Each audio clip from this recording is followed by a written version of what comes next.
За, та бүхэн энэ өдрийн мэндийг хүргье. Энэ ажлын хэсгийн хөргүүлж байгаа санал дүгнэлтнээс нэг параграф уншчихъя. Нийслэлийн авто замын сүлжээг өргөдгөх, шинжлэх зорилгоор Монгол улсын автотээврийн болон өөрөө явагч хэрэгслийн албан татврын тухай хууль заасан бүрэн эрхийн хүрээнд нийслэлийн иргэдийн төлөөлөгчдийн хурлаас 2024 оны 2 дугаар сарын 8-ны өдөр Улаанбаатар хотын автотээврийн албан татврын хувь хэмжээг 2010 оныхоос 3 дахин нэмэгдүүлжээ гэсэн байна. Тэгэхээр энэ нэмэгдүүлснийхээ хүрээнд 132 тэрбум төгрөгийг авто замын санд төвлөрүүлсэн юм байна, тийм үү? Зөв үү те? Тэгээд энэний зорилго нь бол яагаад татврыг нэмэгдүүлсэн бэ гэхээр нийслэлийнхаа авто замын сүлжээг ахиа өргөтгөөд шинжилээд явчихсан зүйтэй байна. Тэгэх зайлшгүй шаардлага байна гэсэн ийм үндслээр бол татвар нэмсэн юм байна шүү дээ, тий? Зөв үү те?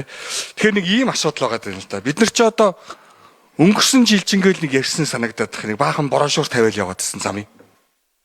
Бараг Улаанбаатар хотын бүх брошюрыг солисон санагдаад тах юм. Мөн үү те?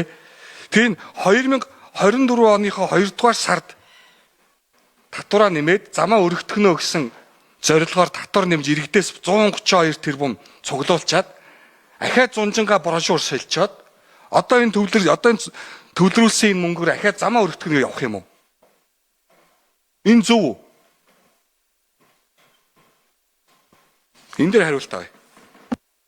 За 3 номын хариулъя.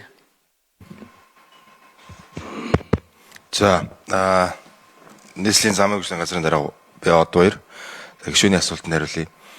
2024 оны 2 сарын байдлаар 132 тэрбум төгрөг төвлөрөөгүй. Би түрүү таныг одоо 25 оны байдлаар ямар шүү хэмжээний мөнгө төвлөрсөн байгаа юм бэ гэж асуугаад буруу үл ойлголт үүсчих шиг боллоо. За 24 онд бол нийтдээ бол нэг замын сан дээр авто замын татвар, авто зам ашигсны төлбөр, зогсоол бүгд нийлээ жилдээ нэг 60-аас 70 тэрбум төгрөг төвлөрдөг. Одоо өнгөрсөн жил бол 69.4 тэрбум төгрөг төвлөрсөн. Энүүгээр бид нар юу хийдэг вэ гэхээр шин замаа барьж гин, шинжилгээ ажил явж гин, ойролцоогоор нэг 18-аас 20 км замаар шинжилдэг. Засвардаг. Өнгөрсөн жил баахан бордюр солисон гэдэг байна. Одоо өнгөрсөн жил цаг агарын хувьд бол хүүтэрсэн учраас бол өнгөрсөн жил бол зарим хүчлтуудаа хийгдэг. Одоо энэ жил нь хийгдэг явж байгаа. Инхтэй амны өргөн жилөө явж гин. Их тойроо явж гин. Ажилчин, Чингисийн өргөн жилөө, Зайсангаас Тэмээтэй өшөө, Шаар хадны эцэс, Доржийн гудамж, Дэнүрийн гудамж, Жанжин клуб гэдэг бүх ерөнхийдөө бол нийт гол замынхаа бид нар 72% шинжилж байна. Тэгэхээр энэ дээр бол зөвхөн хашлах солио явж байгаа юм ерөөсөө биш. Хашлахаа солино зам заавал засагдана гэсэн үг. Хашлах хэрвээ сольж л байгаа л гэсэн. Одоо үүнээс цааш түүнээс цааш нэгэн чулуу болсон бол дахиж хашлах солино гэсэн ойлголт байхгүй. Дахиж 30-40 жилдээ бол үнэхээр үүрэл бутраад унахгүй бол гэж. 2006-7 онд энэ инхтэй амны өргөнчлөөний хашлахыг чулуу болгосон. Одоо 2025 онд бид нар засвар ихтэй нэг ч хашлах солиогүй. 18 жилийн өмнөх байсан хашлага одоо хിവэрэл байгаа. Яг энтэй адилхан чулуу болгох юм бол бетоноор их юм бол жил хүрэхгүй үүрээ дунж ийн. Цементний чанараас байгаа мó, давс бодисноос байгаа мó ингээ гарч ирэхээр ингээ жилийн дараагийн солих юм 2 жилийн дараа үүрээ бутраа унцдаг.